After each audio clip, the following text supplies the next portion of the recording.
George Lopez on Facebook. George, hitting me with all the questions. I love it, man. Would you ever upload a cut technique video or pointer video on how to get a good vocal placement on a track? Also, will isolation shield and EQ do the job without the vocal cage? Okay, George, if you could clarify for me a little bit, what do you mean by vocal placement? Are you talking about recording vocals, or are you talking about mixing vocals, like where it should be placed in a mix, where it should be, let me know what you mean by vocal placement specifically. Also, will isolation shield and EQ do the job without the vocal cage? Okay, so I've seen those isolation shields, which I think are really funny. And I kind of get where they're coming from on this. You know, if you've ever seen this thing, I wonder if I can like grab a book or something.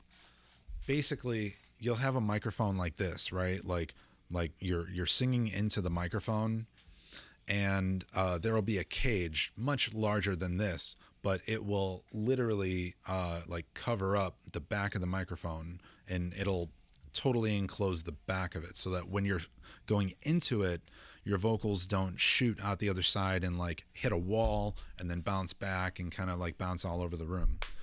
The problem with that is that those isolation cages are only protecting the back of the mic. There's nothing behind the person. There's nothing above my head. Like the human body isn't, like the mouth is not the only speaker on a human body. The human voice comes out of many places. The nose and like all your sinuses up here are projecting out. Your mouth and like all the direct air is, yes, coming out of here. But then also your chest has a lot of sound coming from it that kind of goes out as well. And also the human body doesn't just push out sound in one direction.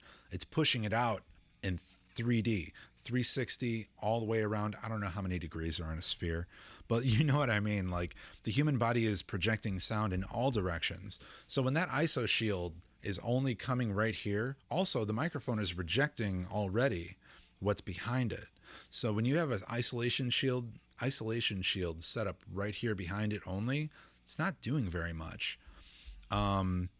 So I would say that what you need to do is kind of like what James Beard was talking about. You need to have something like dead behind them, dead over them and on the sides, and like have some kind of enclosure. Now in my broke days, in my starter days, I was legitimately using blankets and things like that, because I didn't have gobos and panels like I have now. But it's, you know, the other option is to not use a condenser microphone and to use something like this.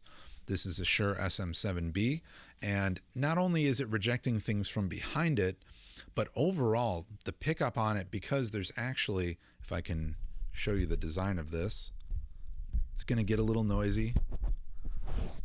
There's a whole cage in front of this thing that doesn't really block out a whole lot of sound, but overall it knocks down the plosives a lot. Like, now I'm exaggerating it, so that's actually gonna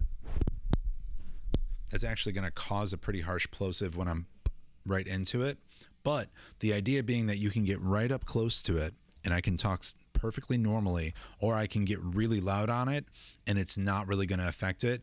Also, if you're really up close to it, you're not getting as much of the room. So that's kind of what makes these microphones so fantastic over something like a condenser, where you'll get way more detail, but you need to be in a better acoustic space.